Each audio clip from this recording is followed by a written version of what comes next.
Tina here, and I'm a realtor in Charlotte, North Carolina. I wanted to share a few tips from my experience in my first year of real estate. And I will try to make this as organized as possible, but this is just off the cuff. So I hope that you find some value in it. If you're in real estate too, please leave your comments below as to what you found valuable, what you would have done if you could have gone back to your first year in real estate. If you are on Instagram, I am on Instagram as well. I can share, a little part of my life, real estate and beyond, and my travels on Instagram if you want to join me there. My hashtag or my handle is Tina E. Whittaker, and that's spelled Whittaker. I hope to see you on the other side there. So, the first tip I have in real estate is that I think it's best to find a firm that offers really good training. And that seems simple, but I did not go with a firm that offered training. The firm that I went with had great marketing, had cute signs. It was very popular in the area that I lived, and I thought that that would get me the attention that I need to find new clients. However, I thought just going back, it would have been more valuable if I had the training, the classroom setting up front. I had a mentor. So if you don't like to do classroom style learning, like I don't like to do as much, then you can find a mentor. But the thing with a good mentor is if you find a mentor, they are probably busy if they're any good. So you want to really utilize their time as strategically as possible, and you want to be resourceful on your own so that you don't bombard your mentor with questions that you can easily find yourself. So keep that in mind. So that first tip, just to review, is just to find a firm that really, one, fits your learning style, but also offers some sort of training so you're just not cut loose. It's so tempting to just hit the streets and go. But in hindsight, I think it's valuable to actually have that classroom training, like I said. Number two is find that one thing that works for you. I think a lot of people told me that open houses is the way to go. I was actually doing open houses for other realtors in my firm, and I wasn't really connecting with people as well, or wasn't getting the opportunities I thought would come from the open houses. So I would say people will tell you a lot of things.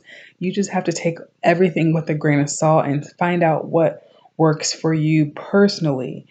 Um, what else can I add to that? Ryan, uh, popular real estate Ryan Surgeon, everyone knows him from Bravo. He says that going to like a coffee shop or just going out and meeting 5 people a day really has increased his business. And I would say that's great advice if that works for you. If you're more of an introvert, maybe online marketing would work best for you, or just really working your your network, working the people that you already know, your friends and family and their friends and family. You'd be surprised who needs a house or who wants to sell their house. Even if you have not kept in contact uh, in a while, it's best to reach out to your network. Let's see. With that said, I do want to emphasize that it's best to be your authentic self because, like I said, doing open houses or doing something that doesn't really fit your personality might not work for you. I would add that being a well-rounded person, just in your personal life and confident in where you are yourself, is very valuable. I know when I started off, I was not as confident as I need to be. And I think what helped me is really taking a break from real estate, if you believe it or not.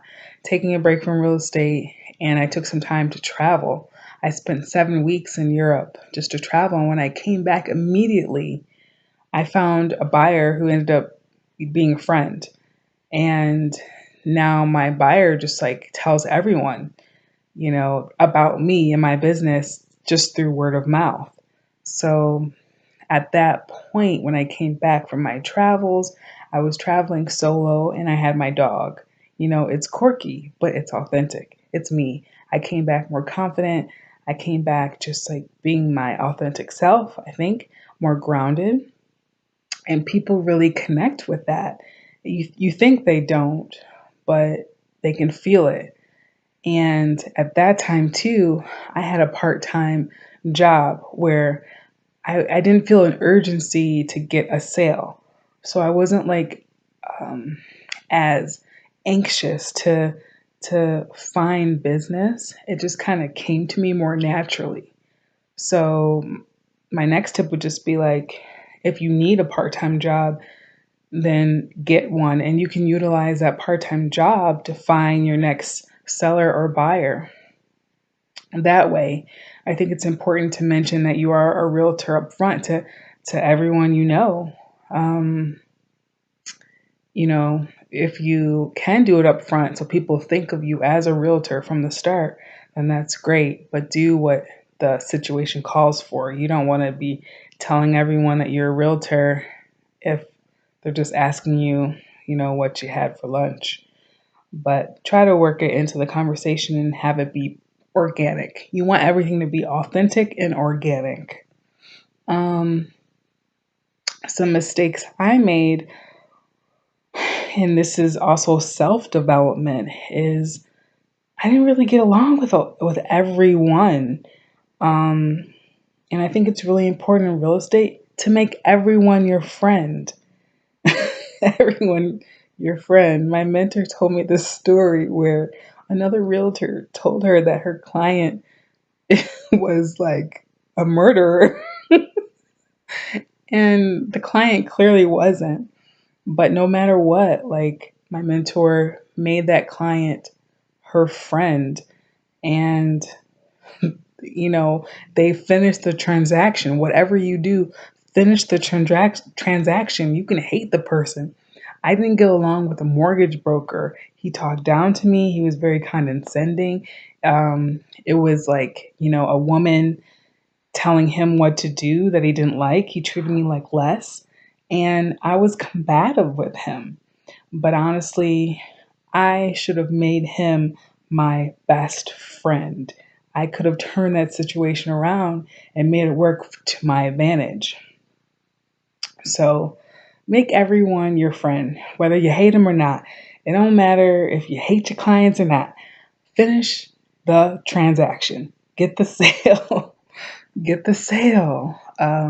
With that said, I don't work with everyone.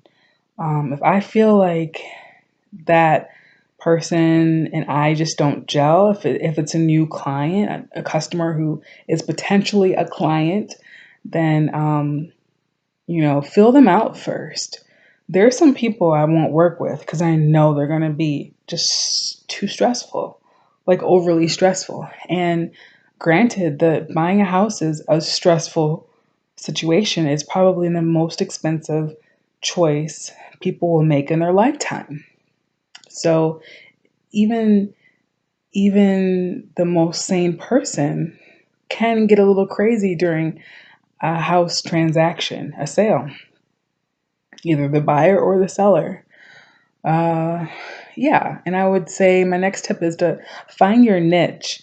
I have been working in my first year in real estate with first time home buyers, and I love my first time home buyers. It just kind of gelled with me and my experience. I haven't been a realtor for that long, so it was helpful for me to work with someone who didn't know anything about real estate and was really interested in buying a house. And I'm gonna keep this video a little short this time, although I have like so many other tips. I probably need to write a book. But my last one is find out why you want to do real estate and make it your purpose. I want to help people. I want to help people to live their dreams. If they want to buy a house, I want to help them find that. I think buying real estate is the best way to be financially secure. And I want to help my friends and family and everyone be able to buy a house.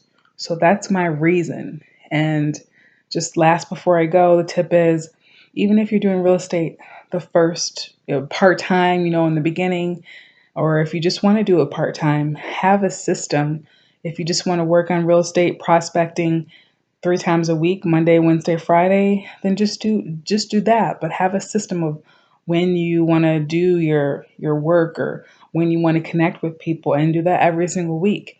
If you just do one thing a week, then that will lead to sales. So I hope that you have found some value in these tips. You can definitely ask me questions. If you have any questions, leave your comments below and I would be happy to answer them. Also, hit me up on Instagram, Tina E. Whittaker. That's Tina E. Whittaker. I'm there. Hit me up in the DMs. And I hope to talk to you soon. Bye and good luck.